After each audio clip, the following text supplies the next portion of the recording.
Well, for missions moment for this week, we're sitting here with Eugene Harms, who some of you will be familiar with. You've had a chance to work with him doing a barbecue on 20th Street that is just open to anybody and everybody, and a chance to build relationship and to connect and to kind of share what Christ has done for them. So, Eugene, why don't you just tell us a little bit about how this whole thing started?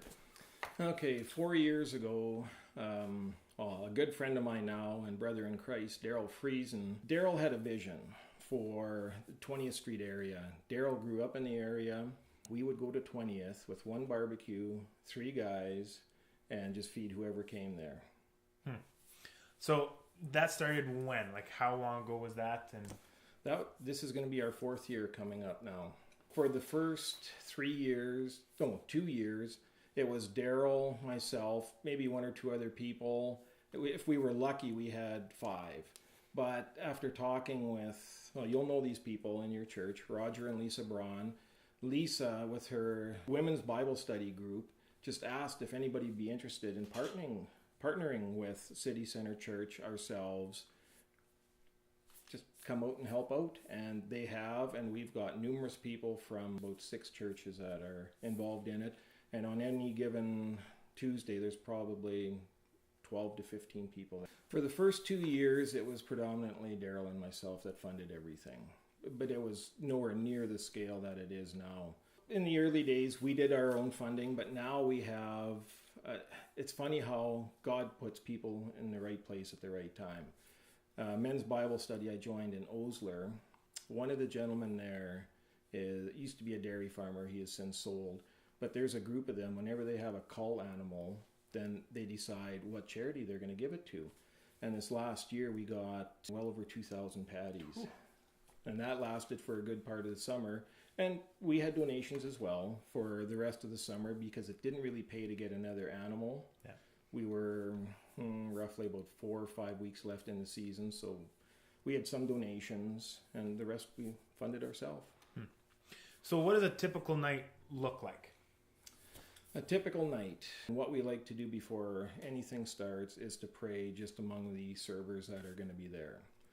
Then Daryl will just say a prayer in front of all the people that are waiting for the food.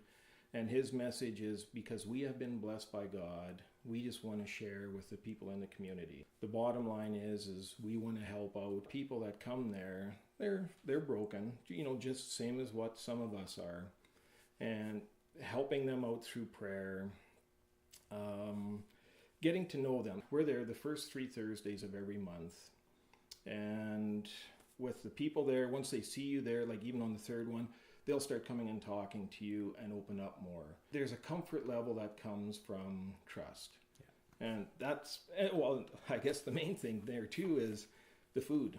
Everybody comes for the food, and it's just an awesome time. Yeah. Usually the barbecue runs from beginning of May to usually at the end of September. We have the barbecue every Thursday. There is nothing that's going to hold us back anymore. The people, they're out there in the rain, so why can't we be there in the rain as well? So 2 things just to wrap up, I guess, then. One would be if you could kind of highlight the big win that's come out of this, or the big positive that you see coming out of this. And 2, how do we come alongside? The win is this barbecue is not about Daryl and myself. It's not about the other people that are serving there. This is God's barbecue, and we're just facilitators for it.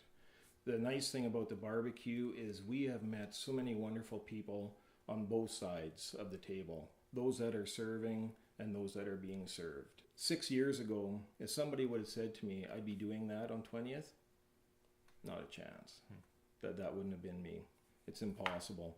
And now that is what I crave. One ask, there might be a couple.